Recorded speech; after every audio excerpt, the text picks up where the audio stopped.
fridge cannot float, and our fridge cannot rust. In fact, it should last you a lifetime.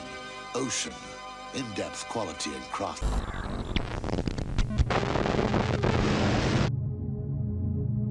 On the afternoon of February 25th, 2022, 5 commercial divers entered the waters at Pointe-à-Pierre, Trinidad and Tobago. Tasked with what should have been a difficult but routine assignment, the team consisted of 5 men: Christopher Boudrum, Kazim Ali Jr., Yusuf Henry, Faisal Kurbin, and Rishi Nagasar. They were working on a 30-inch subsea oil pipeline at Berth 6 and overseen by the state-owned Paria Fuel Trading Company. The divers were seasoned professionals, accustomed to the inherent dangers of commercial diving, but none among them could have predicted the calamity that was about to unfold before them and unfold on video. Weeks prior, Paria had cleared all oil from the pipeline, creating an invisible danger inside the structure, a differential pressure, or delta P, powerful enough to drag a human body into the void without warning. The risk of delta P is well known in diving circles, but it requires careful planning, redundancy, and safety protocols to protect divers. Can't see or feel a delta P situation as you dive near it. It grabs you suddenly, and it doesn't let go until the pressure is equalized. When it's got you, it's got you. Unfortunately, on that day, those safeguards were not adequately in place. The team lowered themselves into the hyperbaric chamber positioned above the water, preparing to remove an inflatable plug from the riser pipe. At approximately 2:45 p.m., when the plug was deflated, the deadly delta P hazard struck instantly.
Divers were sucked with brutal force into the narrow pipeline, pulled into its 30-inch diameter interior like rag dolls. When it's got you, it's got you.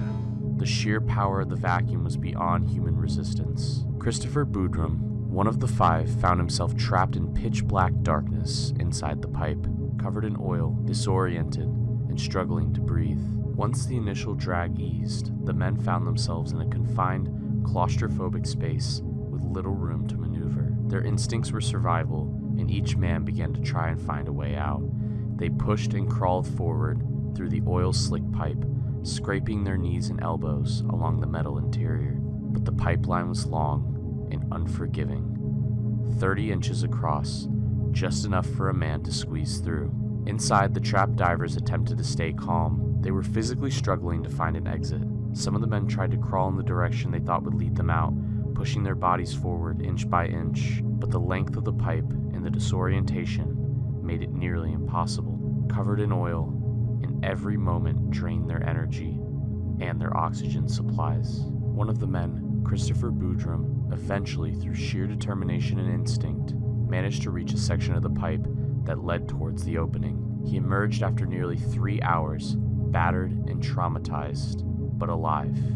Boudrum told the rest of the men that when he left the pipe, he would find help and rescue them. He emerged in shock, covered in oil and gas residue, barely able to stand. but his first thought wasn't of himself, it was the others still inside. He desperately told company officials, and those gathered on site, that he knew his way back through the pipe, that he had just come from inside, and that he could lead rescuers to the men who were still alive. He offered to return immediately and begged them to let him go. Paria Fuel Trading Company refused. They were the ones that told him no. Their position was that sending anyone else into the pipe was too dangerous, that the conditions inside were unstable, and that the company had, quote-unquote, no legal responsibility to rescue the trapped divers. In effect, they not only blocked Boudrom's attempt to return, but quite nearly sealed their fates. There were divers willing to risk themselves to mount a rescue for the men, including Boudrom, but this again was refused by Paria. A camera drone was lowered into the water to peer into the structure instead of sending trained professionals who were ready and waiting. At one point, a water pump was prepared to aid in the effort, but the lift cable snapped, further delaying any chance of saving lives. Experts who arrived on the scene offering their knowledge and skills were ignored and sidelined. On February 28th, an agonizing 5 days later after the incident, the remains of 𝐒𝐚𝐲 Ali Jr., Yusuf Henry, Faisal Kurban, and Rishi Nagasar were recovered and brought back to the surface. The lone survivor, Christopher Boudrom, was left to process his survival in the cruelest way possible. He described waking every night from nightmares, which he relived the ordeal over and over again. He confessed that the sight of the ocean, once a source of livelihood and pride, now filled him with horrors. Where he once taught his children how to swim and fish happily with his family, he now felt paralyzed by fear. I was always somebody who could control and see things through, and I feel like I tell her how it's coming back when I feel like. Afterwards, a commission inquiry was launched to request the Trinidad and Tobago government. Over the course of months, investigators pored over testimonies, records, and expert analysis. The findings delivered in January 2024 were damning. The commission concluded that Paria Fuel Trading Company's conduct was grossly negligent and even criminal. They determined that the critical opportunities for rescue were squandered, that external experts were ignored, and that the company's reliance on legal disclaimers, like the assertion that they had no responsibility to rescue, was not only ethically indefensible, but also directly contributed to the loss of life. The inquiry report explicitly recommended that prosecutors consider charges of corporate manslaughter. By September of 2024, criminal charges were filed both against Paria and LMCS. Although the legal process is still ongoing, the lone survivor, Boudrom, voiced skepticism, noting that while the report's conclusions validated what the families had known all along, the legal system might not deliver the closure they deserve. Now the families must live with the haunting knowledge that their loved ones might be alive if Paria cared more about human life over corporate greed. The GoPro footage that you are watching was taken off one of the men who perished, and it is one of the most chilling and heartbreaking videos I have ever included on this channel, because it showed beyond doubt that these divers were alive long enough to be saved, but were intentionally chosen not to, due to Paria's no legal responsibility to rescue.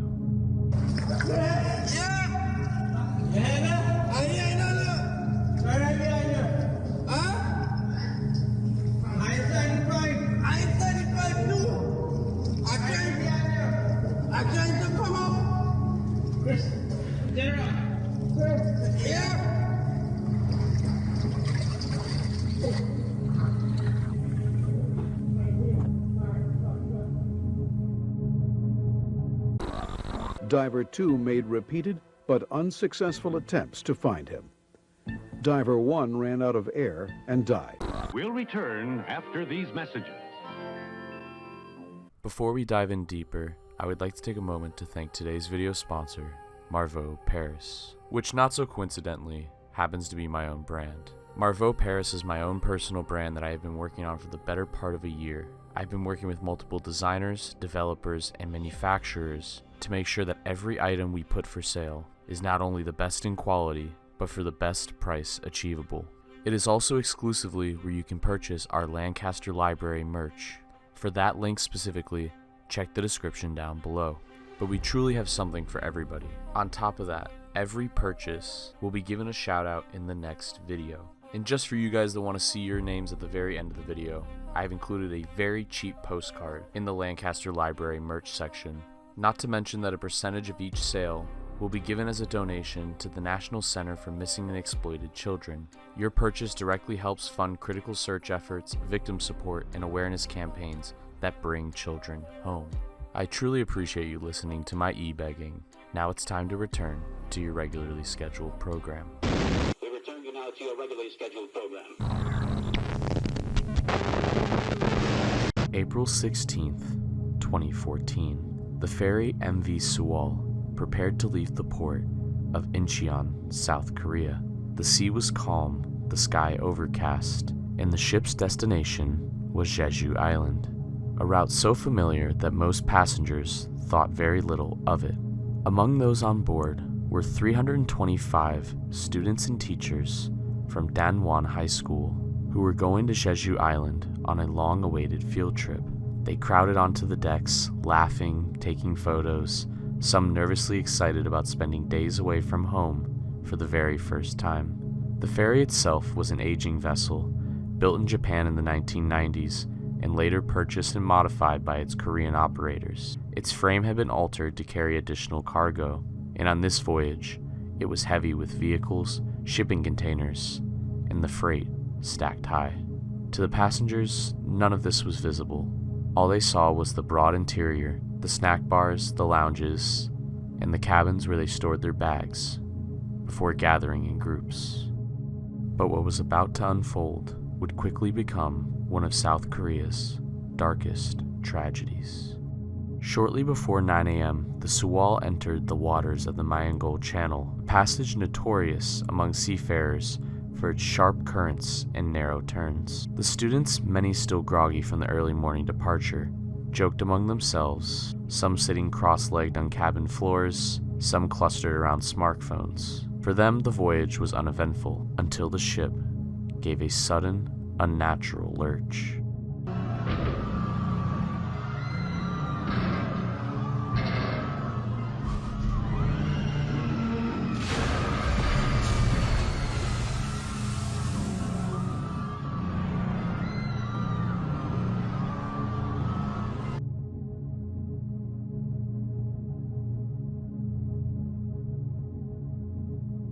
At first it was subtle, a tilt that sent bottles rolling across tables. Maybe some passengers reached for something to balance themselves. But then it deepened, the deck canting further as the overloaded cargo shifted violently in the hold. Items crashed to the floor, the ship's engines cut, and an uneasy quiet settled, except for the scrape and thud of the unsecured freight. Amid the chaos, a group of teenagers decided to pull out a cell phone camera. The student recording the video was identified as Park Soon-hyo. The recording shows boys and girls pressed together, the floor now at a slant. Their laughter was nervous, uneasy, but it was laughter all the same. "It's like the Titanic," one voice joked. Another begun humming the melody of "My Heart Will Go On" from Titanic. "Hey, rescue me," another one said playfully, followed by laughter in the background. Someone even suggested that they upload the video to Facebook.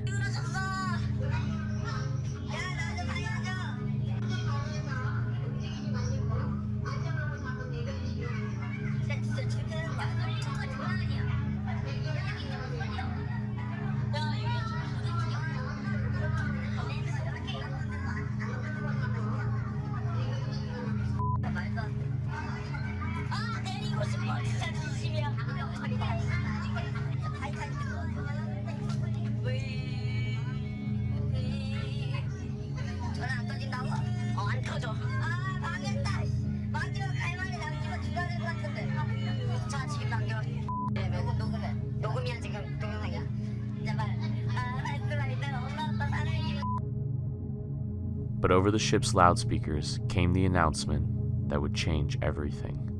That passengers were to stay where they were, remain inside their cabins, and wait for further instruction. For the students, It was easier to obey. It's what they were taught to do in schools, to trust the adults in charge. They stayed on the slanting floors and holding on to each other as the tilt grew worse. 전화 안 터진다고?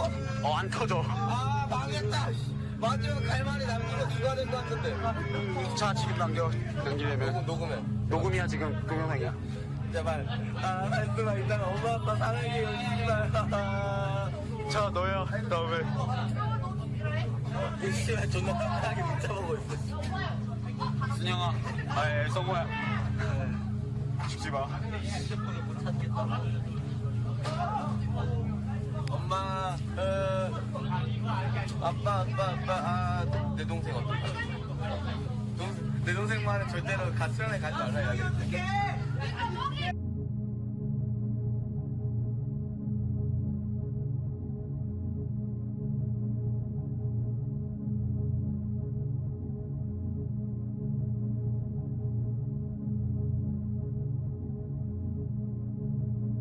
Is this really it? Their obedience to the crew's order to stay put kept them in their cabins, even as escape routes closed around them. Yet while the students were following orders from the adults, on the bridge, the ferry's captain, 𝐒𝐿 and much of the crew were abandoning ship. The captain, wearing only his underwear, was the first to be rescued. It was a betrayal. The captain and his crew were evacuating while telling passengers to remain below deck. By the time the Sewol rolled almost fully onto its side, only a handful of passengers had managed to escape.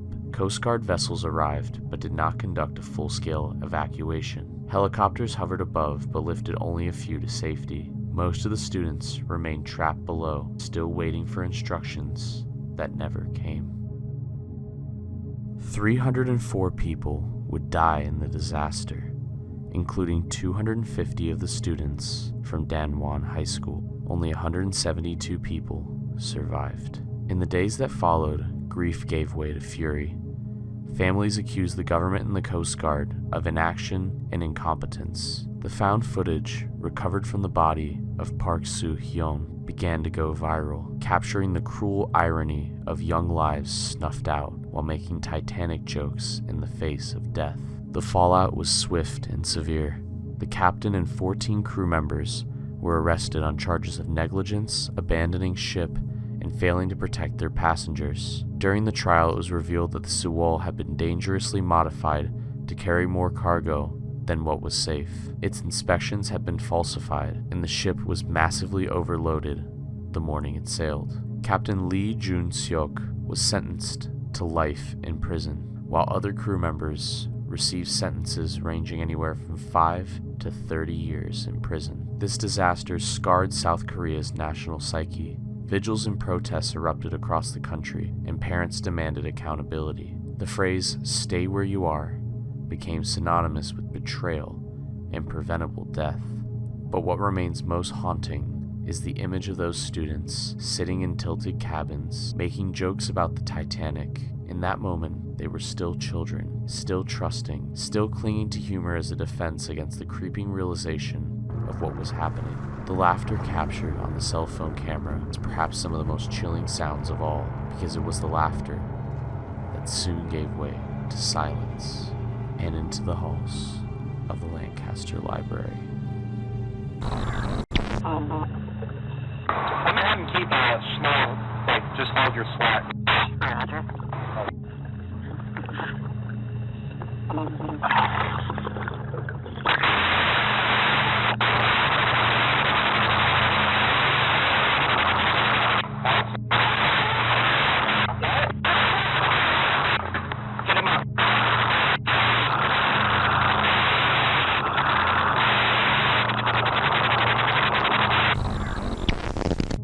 Industrial diver Alex Reed Paxton plunged into the bowels of the Columbus Lake Oliver Dam on October 27, 2020. He descended in full gear as a part of a routine inspection following the chain of a floodgate down into the cold interior of the dam. It was a task that he and his team believed would be simple and rudimentary. They were looking for damage along the chain and nothing more, but within seconds, something would go terribly wrong. During those seconds, Alex would be fighting for his life. As Alex made his descent, his left arm passed near a 10-inch opening connected to a high-pressured priming pipe. That pipe should not have been active. Georgia Power, who operates the dam, was required to close the valves controlling the flow to the penstock before any diver entered the headworks. Those valves were a part of a lockdown tag-out safety protocol that is supposed to isolate hazardous energy and prevent exactly this type of incident. But on that day, the valve had been left open. Whether through an oversight or through an error in documentation, the water was still flowing. Was suddenly opened, and your arm was near, it would be sucked into the hole instantly. Trying to remove your arm would be like trying to lift a car completely off the ground with one hand.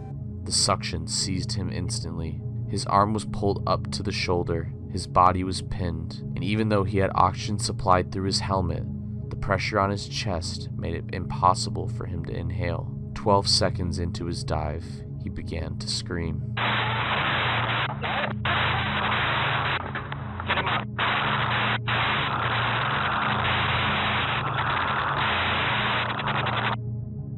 The words could be muffled. I am stuck. The panic was instant. Get him up. But no one could reach him, and no one could overpower the strength of the pressure that was pulling him deeper into the pipe. Alex Reed Paxton lost consciousness almost instantly and died within minutes. His body remained pinned for nearly 30 minutes until workers located the locked control wheel for the gate valve that had been left open. Once it was closed, the suction released and Alex was freed, but by then, it was far too late. Alex Paxton was 31 years of age and was an experienced diver of 10 years. His co-worker is quoted by saying, "This was supposed to be an easy dive, and that no job is worth that." Eventually, the wrongful death claim by Alex Paxton's family went to mediation, and a confidential settlement had been reached. But the haunting footage is still out there, a point to prove the negligence against Georgia Power, and a life lost that no settlement can restore. It leaves us with a valuable lesson that any day can be our last. That is a lesson that can be etched into the annals of internet history and into the halls of the Lancaster Library. If you enjoyed this film and the rest of our content and want to see extended versions of episodes just like this one, consider joining our YouTube memberships. Click the join button on our channel for perks, giveaways, member chats, as well as exclusive episodes made only for our YouTube memberships. Thank you for your support.